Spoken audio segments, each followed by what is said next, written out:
오늘 말씀의 제목은 겨울을 맞이한 교회입니다. 오늘 본문 12절 말씀에 보면 내가 거기서 니고볼이라고 하는 항구인데 내가 거기서 겨울을 보내기로 작정하였다. 이 겨울이라는 단어가 들어왔습니다. 제 눈에. 그래서 오늘은 이 겨울이라는 이 단어를 좀 묵상을 해봤는데요.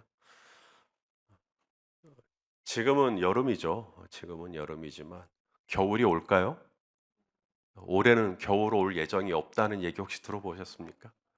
예, 겨울은 옵니다. 때가 되면 겨울은 반드시 옵니다. 이 겨울이 되면 무슨 일이 일어나죠? 기온이 올라가는 게 아니라 뚝 떨어지죠. 또 나무는 풍성해지는 게 아니라 가지가 앙상해집니다. 마치 모든 것이 죽은 것 같고 약동하는 생명은 더 이상 없는 것 같이 느껴지는 게 꼭 겨울이에요. 우리에게도 이런 겨울이 올 것인가? 기온이 뚝 떨어지고 앙상해지고 더 이상 생명이 없어 보이고 죽은 것 같이 보이고 그런 겨울이요. 사실 바울이 디도에게 이 서신을 쓴 것, 그것 이유가 뭐냐면 바로 이 그레데 교회에 겨울이 왔기 때문에 편지를 쓴 겁니다. 이 그레데 교회 안에 어떻게 겨울이 왔나? 이 그레데 교회 안에 사도 바울이 그레데 교회에서 목회하고 떠나니까 예루살렘으로부터 온 거짓 형제들이 이제 이 그레데 교회 안에 들어가 가지고 이 교회를 어지럽게 한 겁니다. 그게 겨울이에요. 우리가 디도서 1장 말씀을 좀 보겠습니다. 디도서 1장 10절에서 11절 한번 읽어 볼까요? 시작. 불순종하고 헛된 말을 하며 속이는 자가 많은 중 할례파 가운데 특히 그러하니 그들의 입을 막을 것이라. 이런 자들이 더러운 이득을 취하려고 마땅하지 아니한 것을 가르쳐 가정들을 온통 무너뜨리는도다. 이런 사람들이 들어온 겁니다. 이런 사람이 많다. 불순종하고 헛된 말을 퍼뜨리고 속이는 자가 많다. 그 중에서도 특히 누가 그렇다? 할례파. 할례파가 뭐냐면 이제 할례 받은 사람들입니다. 할례 받은 사람들. 여러분 이방인은 할례 받아야 돼요? 할례 받지 않아도 돼요? 저희가 그걸 어떻게 알아요? 예.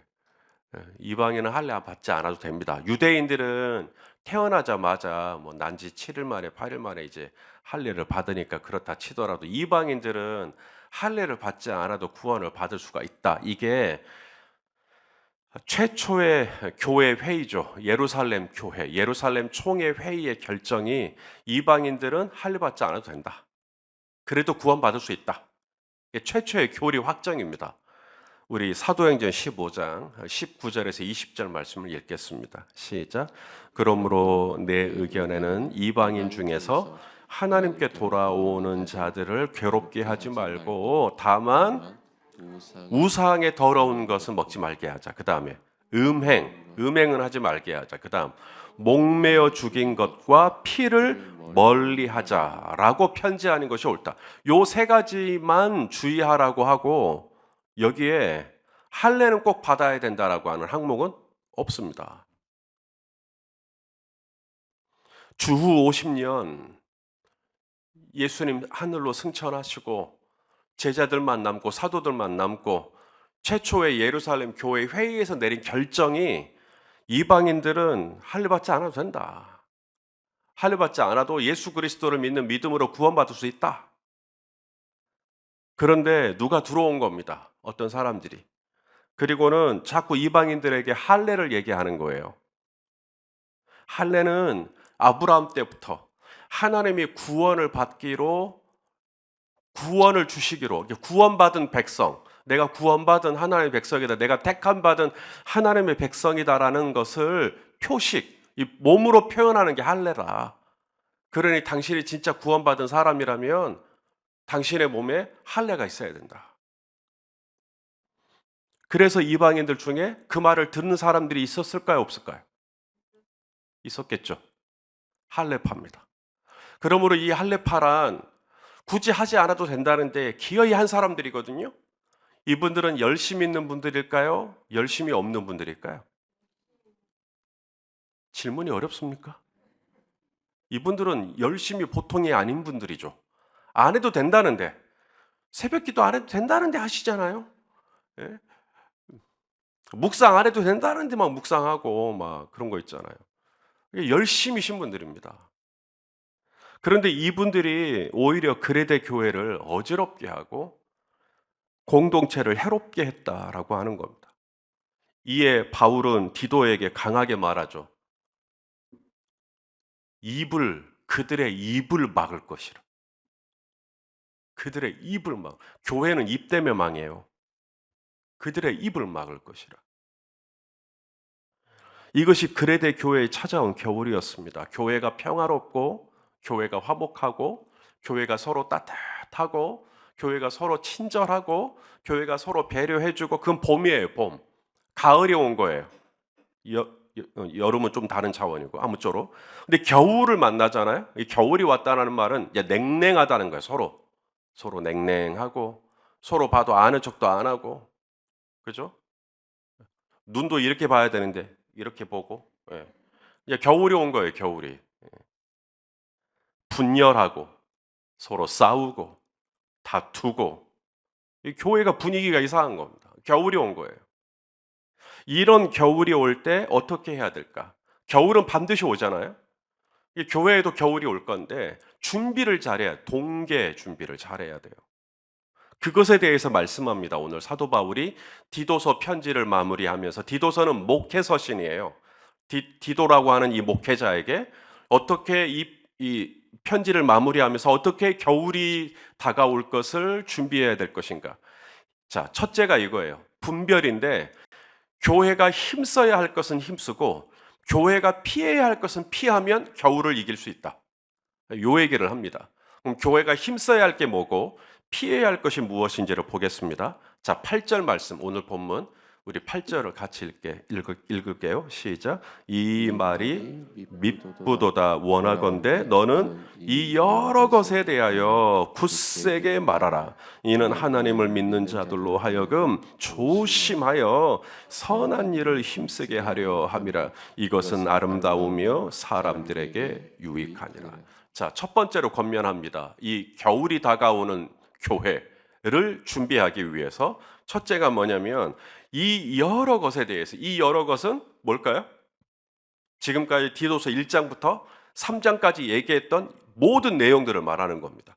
내가 너에게 얘기했던 모든 내용들에 대해서 사람들 앞에서 굳세게 말하라, 담대하게 말하라 라는 겁니다. 디도가 그레데 교회의 감독이니까 당연히 설교권을 갖고 있겠죠. 그래서 그 설교 시간에 내가 너에게 편지로 썼던 이 모든 내용들을 교인들에게 담대히 말해라, 굳세게 말해라 라는 말은, 이 디도가 상당히 성격이 약간은 좀 우유부단하고 그렇게 좀 그랬던 것 같아요. 눈치를 조금 봤던 것 같아요. 내가 이 얘기를 하면 김모 집사님이 되게 불편할 텐데, 내가 또 이런 얘기를 하면 우리 또 박 집사님이 또 영 언짢아 할 텐데, 또 내가 이런 얘기를 하면 또 최 집사님이 또 화를 내시면 어떡하지? 막 이렇게 생각을 하는 거죠. 그래서 굳세게 말을 못 하는 겁니다. 디도의 성격이 조금 그랬던 것 같아요. 소심하고. 꼭 저같이. 제가 이제 목사 안수를 받을 때, 목사 안수를 받기 전에 일주일 정도 강원도 태백에 있는 예수원에 갔었습니다. 그리고 조용히 기도하는 골방에 들어가서 성경 하나 펼쳐놓고 성경을 읽기 시작했습니다. 성경을 읽으면서 계속해서 하나님 앞에 기도했던 게, 하나님, 저 다음 주 목사 되는데 제가 어떤 목사가 되었으면 좋겠습니까? 말씀을 통해 저에게 확인해 주십시오. 그런 마음으로 성경을 계속 읽고 있었어요. 그러다가 갈라디아서 1장 10절에서 딱 멈췄습니다. 갈라디아서 1장 10절 말씀이 제 목회의 평생의 방향이죠. 한번 읽어볼까요? 시작.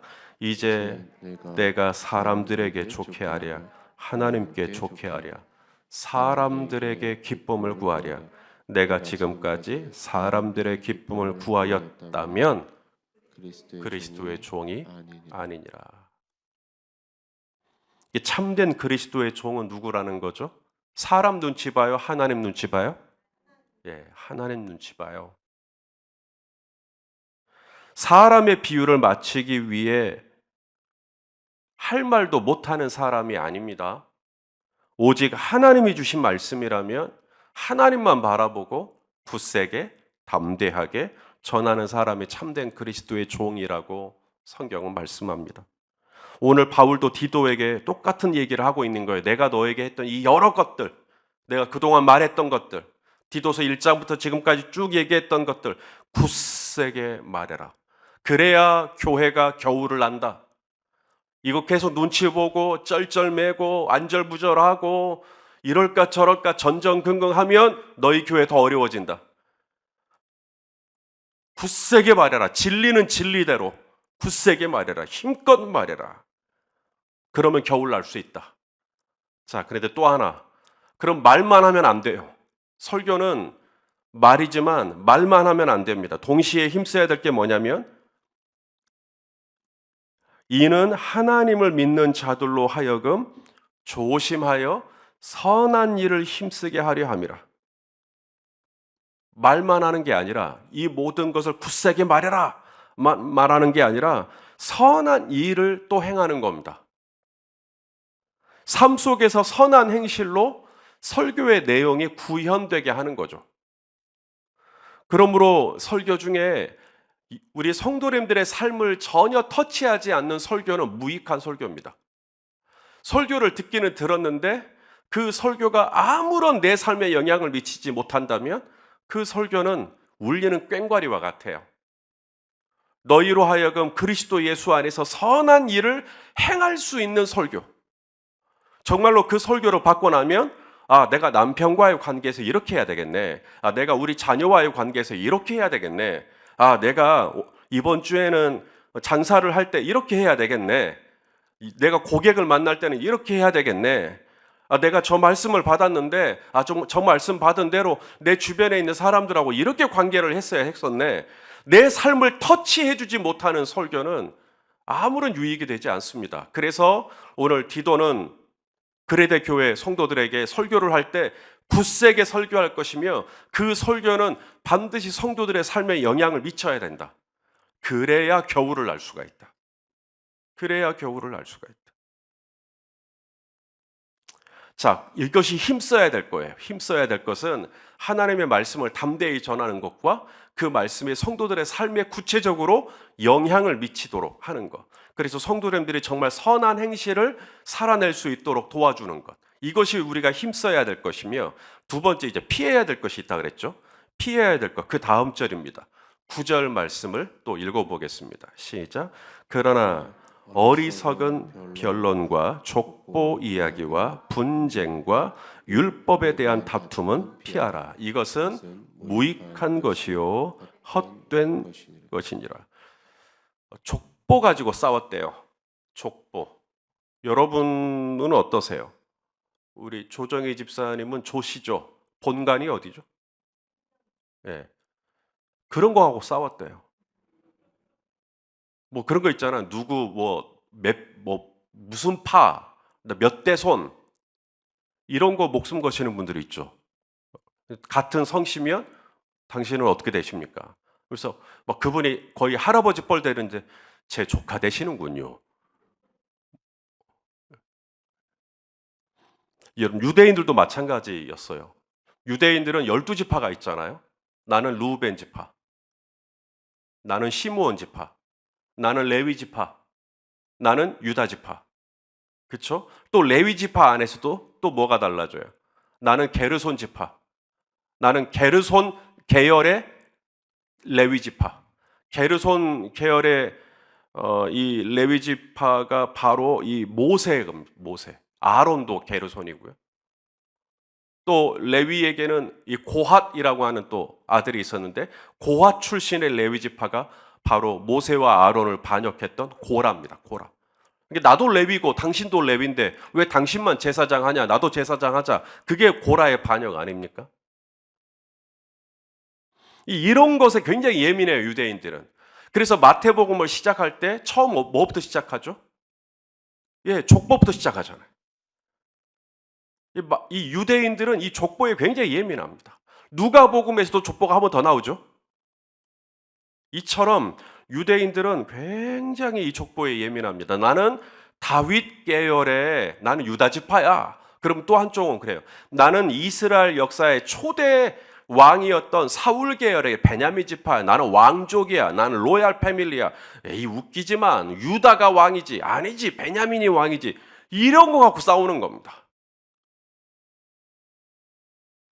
나는 열린 베들교회가 상가에 있을 때부터 있었어요.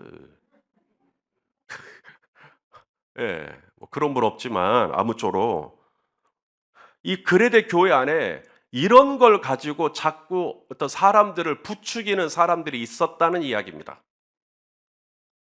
이런 사람들을 어떻게 해야 될까요? 교회 안에서 이런 쓸데없는 논쟁들, 정말 이 소모적인 일들을 자꾸 부추기고 교회 안에서 분열을 일으키기는 이 사람들을 어떻게 해야 될까요? 오늘 사도 바울은 단호하게 잘라내라고 얘기합니다. 자, 우리 10절과 11절 말씀 한번 읽어보시죠. 시작. 이단에 속한 사람을 한두 번 훈계한 후에 멀리하라. 이러한 사람은 내가 아는 바와 같이 부패하여 스스로 정죄한 자로서 죄를 짓느니라. 자, 어디에 속한 사람? 예, 번역 잘못된 겁니다. 개역 개정이 또 계속 개정이 되겠죠. 또 개역 계속 개정을 될 때 이 이단에 속한 사람은 예, 반드시 개정이 돼야 되는 내용입니다. 왜냐하면 이 하일레티코스라고 하는 이 단어는 이단이라는 뜻이 아니에요. 하일레티코스라는 이 원어는 교회의 분열을 일으키는 이라는 뜻입니다. 교회의 분열을 일으키는 자들을 한두 번 훈계한 후에 멀리하라. 이 뜻이지 이단이 아니에요. 그러니까 이 본문을 그대로 가지고 와서 나는 이단은 아니니까 교회는 나한테 치리하면 안 된다.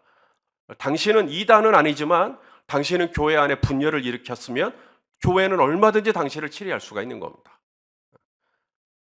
하일레티코스는 형용사예요. 분열을 일으키는, 분열을 조장하는, 자꾸 당파를 짓는, 편을 가르는 이런 사람들을 교회가 멀리하라. 이 멀리하라는 말도 되게 얌전한 번역이에요. 원어는 끊어내라는 뜻입니다. 완전히 끊어내라 라는 뜻이에요. 굉장히 센 말씀이죠. 사랑은 품어주는 거라고 많은 분들이 이야기하십니다. 근데 이단까지 품어요? 교회를 분열시키는 사람까지 품어요? 그건 성경이 아닙니다. 사랑이라는 이름으로 교회에 이렇게 어려움을 주는 사람까지 품으라 라고 요구하는 건 폭력입니다. 나도 못하는데 왜 남한테 그걸 요구합니까? 겨울에 교회에 겨울이 와요. 봄이 또 왔잖아요. 가을이 왔잖아요. 또 겨울이 옵니다.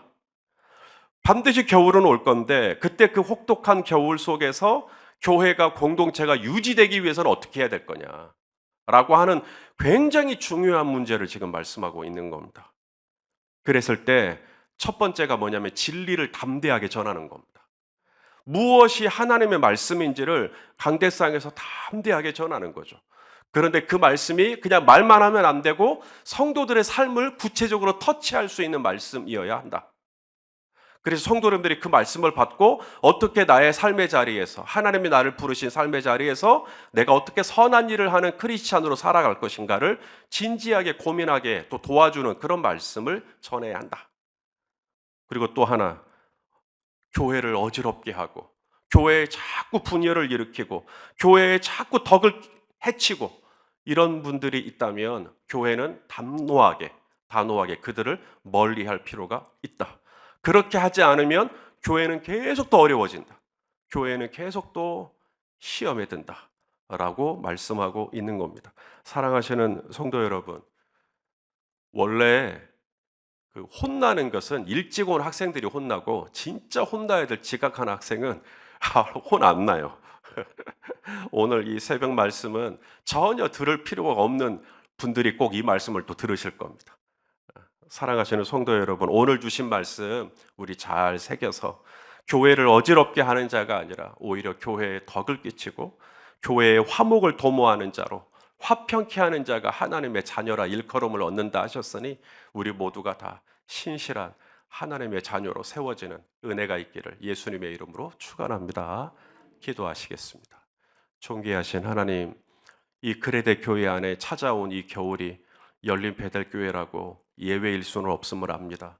오 아버지, 그 겨울이 오기 전에 참된 하나님의 말씀이 선포되는, 사람을 기쁘게 하랴 하나님을 기쁘게 하랴 참된 그리스도의 종으로서 참된 진리의 말씀이 선포되는 그런 교회가 될 수 있도록 오 아버지 은혜를 베풀어 주시옵소서. 하나님, 이 교회 안에 또 분열을 조장하고 편을 가르고 또 이단은 아니지만 이단보다 더한 어떤 그런 분들에 대해서는 하나님, 우리가 단호하게 또 잘라낼 것을 잘라낼 수 있는 하나님, 그런 부분도 있을 수 있도록 하나님, 이 교회를 지키시고, 그래서 이 교회가 진리 안에서 바로 세워져 갈 수 있도록 우리 하나님 은혜를 베풀어 주시옵소서. 예수님의 이름으로 기도하옵나이다. 아멘.